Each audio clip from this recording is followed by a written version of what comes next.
You're about to embark on a journey, not through time, but through pure boat building madness. A world where epoxy refuses to cure. Raccoons attempt to coup and take over the boat shed. Even the bugs meet their sticky end.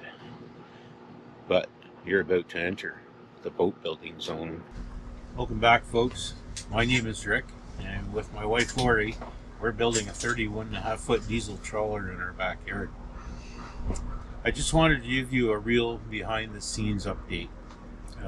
It's been a couple of hard weeks, setbacks, sweat, a little despair, a lot of despair, but also a few surprises that might make you smile. Here's the truth about where we're at with our build. Let's get this show on the road. We were finally getting into the groove, glassing the main cabin top when things suddenly went sideways. We had a new batch of epoxy that we purchased last fall, and we added that to the dispenser, our sticky stuff dispenser, which is sitting here in pieces right now. And we laid down the fiberglass, peel plied it like we always do. The next day, still tacky. I kept calm. I gave it another day. Still, it wasn't fully cured. Laurie's mixing was bang on as always, so we started troubleshooting. With a lot of discussions and a few trials, we boiled it down to the last third of the cabin roof was not cured, and that happened after we had added the new epoxy to it. I tested fresh epoxy right out of the dispenser. It still wouldn't cure. I'll put some pictures up here to show you, because I didn't have the heart to film this. It was really heartbreaking. I called the manufacturer and I brought it to their attention, and they'd never heard of it before. So I did a couple more test batches where I filmed it and sent that to them, and I took pictures of the measuring cups so that you could see that my mixing ratio was right on, and eventually they agreed to replace it. Now that helps a lot, because that was over 300 Canadian dollars worth of sticky sadness. That was not in the plan. Meanwhile, nature continued to add insult to injury. The sticky layer of uncured epoxy that was on the front end of the main cabin top was apparently irresistible. Not just the dust and debris that you would expect in a boat shed, but to the entire microsystem of bugs that live in there, and there's a lot of them. At one point, even I fell prey to the glue trap. Sticky situation.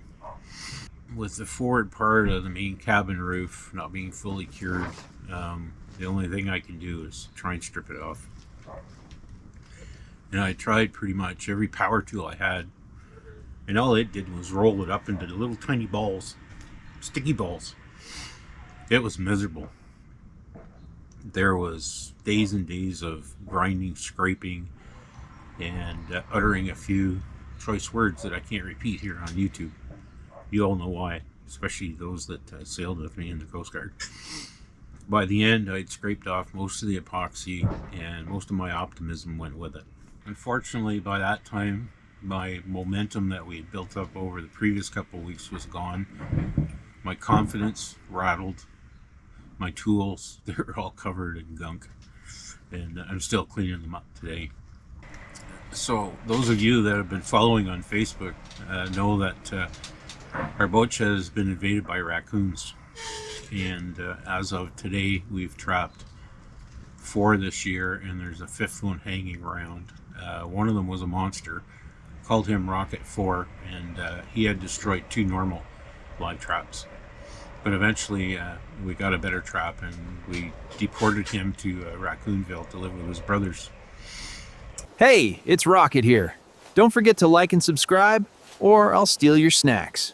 Just kidding, maybe. Yeah, when I trapped Rocket 4 and hauled his carcass out of the boat shed, I think he was muttering something about unionizing. So they're getting organized. It's a coup. So what I've been doing in between, and I didn't have the heart to film any of this because I was so disparaged over the whole mess, was cleaning up tools and one of the big conditioner. So where was I before I was so interrupted by air conditioners, one on each side of me? Anyways, so I've torn down the sticky stuff dispenser and I stuck it in a bucket of 10% vinegar, and that's doing a really good job cleaning out the parts. I have to put it together before I can start to do any more fiberglass work.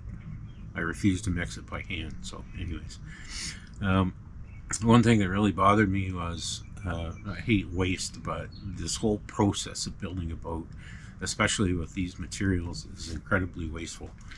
There's offcuts of wood, there's offcuts of fiberglass, there's peel ply that gets thrown away. Most of the expensive chemicals that you put on the boat, epoxy and fairing compound, primer, all that stuff, you end up sanding most of it away. Anyways, but it really kind of hit hard when I had to dump the old epoxy, and it's gone into a recycle bucket that will go to hazardous waste day to be properly disposed of. So on top of all that stuff that's happened the last couple of weeks, like enough already, but we had to spring for a new laptop. Our old one came up with some sort of critical memory error. I'm assuming it's damaged boot sector on the hard drive. So I could probably still salvage the laptop, but I don't have time to screw with it right now. That hurt the budget. That set me back almost $2,000. But it's not top of the line, but a really, really good gaming laptop. So it should help in producing these videos and doing the little AI things, and hopefully productivity will continue. So, yeah, so right now we've got a great big shiny $2,000 hole in our budget, and that doesn't include the new camera that I'm recording on now. We bought that earlier in the spring to help improve the quality of the videos and hopefully the audio. I've always struggled with the audio, so it's a GoPro Hero 11 Black or something like that, and it seems to be doing okay. I didn't film the cleanup of the epoxy mess on the cabin roof or cleaning up the tools.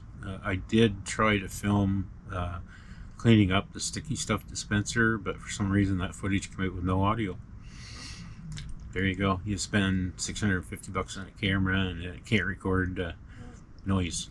But yeah, the clean up the cabin roof, I just couldn't put you through it. It's bad enough I had to live through it myself. It was painful.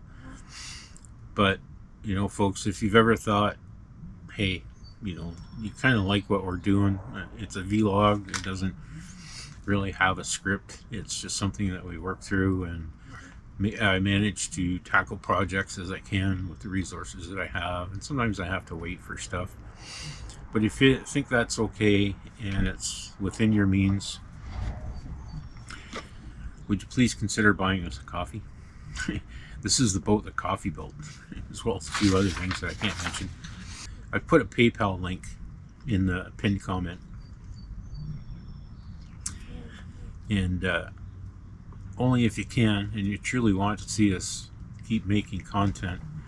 It means everything to us if you can send us a few toonies our way. It would be greatly appreciated. So Lori and I would like to thank you for being here, for sticking with us through the smooth sailing and the sticky setbacks, pun intended.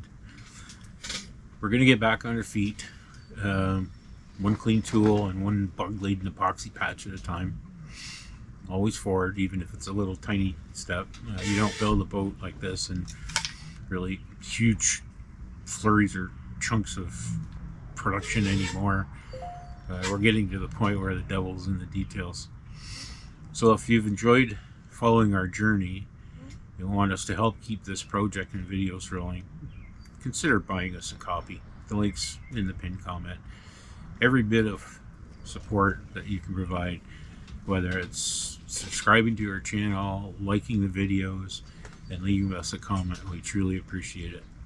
Literally and figuratively, it will help keep us afloat. So from Lori and I and the furry four-legged overlords that allow us to live in their house, thanks for looking in, and we'll catch you in the next video. Cheers.